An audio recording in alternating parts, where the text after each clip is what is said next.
இன்னைக்கு நமக்கான தலைப்பு என்னன்னா, ஒரு பெண் மகரம் இல்லாமல் தனியாக பயணம் செய்யலாமா கூடாதா? இதுதான் நமக்கான தலைப்பு. ஏன் இந்த தலைப்பை நம்ம தேர்வு செஞ்சுருக்கோன்னா, மக்களுக்கு மத்தியில் பல சந்தேகங்கள், பல குழப்பங்கள், பல கேள்விகள் இதை பற்றி இருக்குது. இதற்கான விளக்கத்தை இந்த நேர்காணலில் சில கேள்விகள் மூலமாக நம்ம பார்க்கலாம். அஸ்ஸலாமு அலைக்கும். வலைக்கும் சலாம் வரஹமத்துல்லாஹி வபரகாத்துஹு. இந்த கேள்வி இருக்குல்ல, ஒரு பெண் தனியாக பயணம் செய்யலாமா கூடாதான்னு, இப்படின்ற கேள்வி மக்களுக்கு மத்தியில் ஏன் வருது? இந்த கேள்விக்கான நோக்கமா நீங்க என்ன நினைக்கிறீங்க? இந்த கேள்விக்கான நோக்கம் என்னன்னு பார்க்கும்போது, இஸ்லாமிய பெண்களுக்கு மட்டும் அல்லாம ஒட்டுமொத்த பெண்களுக்கான கேள்வியா இருக்குது. இப்ப இருக்க காலகட்ட சூழ்நிலைகளை பார்க்கும்போது இந்த கேள்விக்கான நோக்கம் என்னன்னா, ஒரு சில சம்பவங்களை பார்க்கலாம். திருச்சியில் நடைபெற்ற ஒரு சம்பவம். ஒரு பெண்மணி பஸ்ஸில் தனியாக பயணிக்கும் போது ஒரு திருநங்கை வந்து அவங்க கிட்ட என்ன பண்ணுறாங்க, யாசகம் கேட்கக்கூடியவங்களா இருக்காங்க.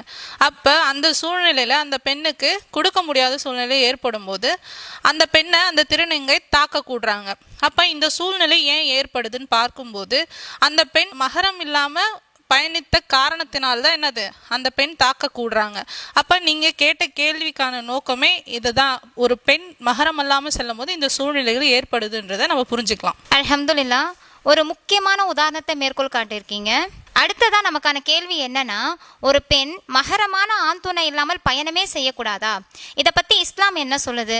அல்லாஹ்வின் தூதர் ஸல்லல்லாஹு அலைஹி வஸல்லம் அவங்க என்ன சொல்றாங்க அப்படின்றத பார்ப்போம்.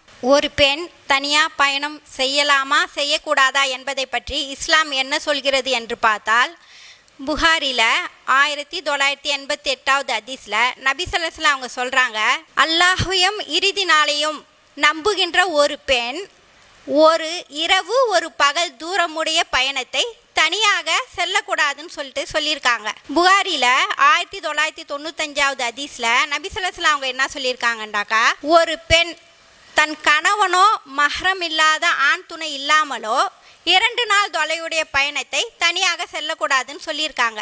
முஸ்லீமில் இடம்பெற்றுள்ள ஹதீஸில் நபி ஸல்லல்லாஹு அலைஹி வஸல்லம் என்ன சொல்லியிருக்காங்கண்டாக்கா, ஒரு பெண் 3 நாள் தொலைவுடைய பயண தூரத்தை தனியாக செல்லக்கூடாதுன்னு சொல்லியிருக்காங்க. அபுதாவுதில் இடம்பெற்றுள்ள ஹதீஸில் நபி ஸல்லல்லாஹு அலைஹி வஸல்லம் என்ன சொல்லியிருக்காங்கனாக்கா, ஒரு ஃபரீத், அதாவது 12 மைல் தொலைவுள்ள தூரத்தை ஒரு பெண் தனியாக பயணம் செய்யக்கூடாது என்று சொல்லியிருக்கிறாங்க. இதிலிருந்து நமக்கு என்ன தெரியுதுண்டா, ஒரு பெண் தனியாக ஒரு கணவனோ மகரம் இல்லாத ஆண் துணை இல்லாமலோ செல்லக்கூடாது என்பதை நாம் தெரிந்து கொள்ள முடிகிறது. இப்போ சகோதரி மேற்கோள் காட்டின ஹதீஸ்லேருந்து என்ன புரியுதுனாக்கா, ஒரு பெண் தனியாக ஒரு மகரமான ஆண் துணை இல்லாமல் பயணம் செய்யக்கூடாது அப்படின்றது நமக்கு தெளிவாக புரியுது. ரசூல் ஸல்லல்லாஹு அலைஹி வஸல்லம் அவங்க ஏன் இப்படி சொல்லணும்? இதுக்கான காரணமாக நீங்கள் என்ன நினைக்கிறீங்க? இதற்கான காரணம் என்னன்னு பார்க்கும்போது, நூல் புகாரி 5395 நபி ஸல்லல்லாஹு அலைஹி வஸல்லத்துக்கிட்ட ஒரு சில நபித்தோழர்கள் வந்து ஒரு சில விஷயங்களை முறையிடுறாங்க. முதலாவதாக பார்க்கும்போது வறுமையை பற்றி முறையிடுறாங்க, இரண்டாவதாக வழிப்பறியை பற்றி முறையிடுறாங்க. இதற்கான பதில் நபி ஸல்லல்லாஹு அலைஹி வஸல்லம் என்ன சொல்கிறாங்கன்னா, ஒரு பெண்மணி ஹிராவிலிருந்து மக்காவிற்கு தவாப் செய்வதற்காக ஒட்டகத்தில் தனியே பயணம் செய்து வருவாங்க அப்படின்னு சொல்கிறாங்க. இது எதற்காக சொல்கிறாங்கன்னா, அந்த பெண்மணி அல்லாஹ்வை தவிர்த்து வேறு யாருக்கும் என்ன பண்ண மாட்டாங்க, பயப்பட மாட்டாங்கன்னு சொல்கிறாங்க. இது சொல்கிறதுக்கான காரணம் என்ன?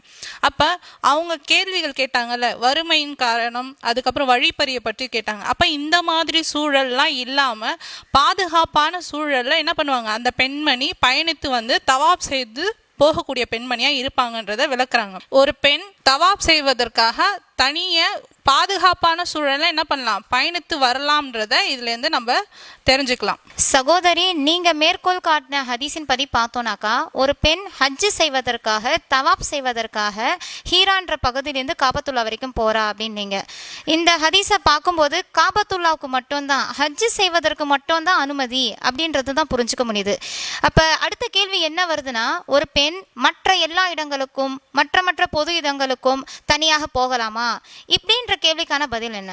ஒரு பெண் பொது இடங்களுக்கு தனியாக பயணம் செல்லலாமா என்று பார்த்தால், தப்ரானில இடம்பெற்றுள்ள ஹதீஸில் நபி ஸல்லல்லாஹு அலைஹி வஸல்லம் அவங்க சொல்லியிருக்காங்க, அல்லாஹ்வையும் தனது ஆடுகள் விஷயத்தில் ஓநாயையும் தவிர வேறு யாருக்கும் அஞ்சாமல் ஒரு பெண் யமன் கோட்டையில் இருந்து ஹியாரா வரை பயணம் செய்வாள். இதிலிருந்து நமக்கு என்ன தெரியுதுண்டா, ஹஜ்ஜிக்கு மட்டும்தான் தனியாக பெண் பயணம் செய்யலாம் என்று இல்லாமல் பொது இடங்களுக்கும் பாதுகாப்பு இருந்தால் ஒரு பெண் தனியாக பயணம் செய்யலாம் என்பதை அறிந்து கொள்ள முடிகிறது. அல்ஹம்துலில்லாஹ். சகோதரிகள் மேற்கோள் காட்டின எல்லா ஹதீஸையும் பார்க்கும்போது எனக்கு என்ன புரிஞ்சுதுன்னா, ரசூல் ஸல்லல்லாஹு அலைஹி வஸல்லம் அவங்க 1 நாள் தொலைவு, 2 நாள் தொலைவு, 3 நாள் தொலைவு, குறைந்தபட்சம் ஒரு ஃபரீத் அளவு கூட ஒரு பெண் மஹரமான ஆண் துணை இல்லாமல் பயணம் செய்யக்கூடாதுன்னு சொல்லியிருக்காங்க. இதுக்கு காரணம் என்னன்னா, அது ஒரு அச்சமான சூழ்நிலையிலும் ஒரு பாதுகாப்பற்ற சூழ்நிலையும் இருக்கும்போது இது ரசூல் ஸல்லல்லாஹு அலைஹி வஸல்லம் அவங்க சொல்லியிருக்காங்க.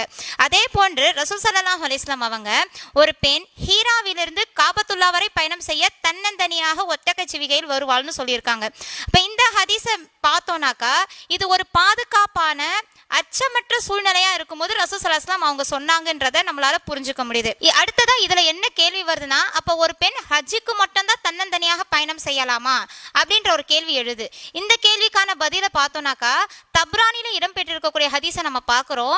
ரசூல் ஸல்லல்லாஹு அலைஹி வஸல்லம் அவங்க சொல்றாங்க, ஒரு பெண் யமன் நாட்டு கோட்டையிலிருந்து ஹியரா பகுதி வரைக்கும் தன்னந்தனியாக ஒட்டகச்சிவிகையில் பயணம் செய்வாள்னு சொல்றாங்க. அப்படி இருக்கக்கூடிய சூழ்நிலையில எந்த பொது இடங்களுக்கும் மற்ற இடங்களுக்கும் அச்சமற்ற பாதுகாப்பான சூழலாக இருந்தால் ஒரு பெண் தைரியமாக தன்னந்தனிமையாக பயணம் செய்யலாம்ன்றதை நம்மளால புரிஞ்சுக்குது. இதை இன்னும் நம்ம ஸ்ட்ராங் ஆக்க ஒரு ஹதீஸை நம்ம பார்த்தோம்னா, ரசூல் ஸல்லல்லாஹு அலைஹி வஸல்லம் அவங்களுடைய காலத்துல ஒரு சஹாபி ரசூலுல்லாஹ் கிட்ட கேட்குறாங்க, யா ரசூலுல்லாஹ், என்னுடைய மனைவி ஹஜ் பயணம் போறா, நான் போர்க்களத்துல போய் கலந்துக்க போறேன் அப்படின்ற விஷயத்த சொல்றாங்க.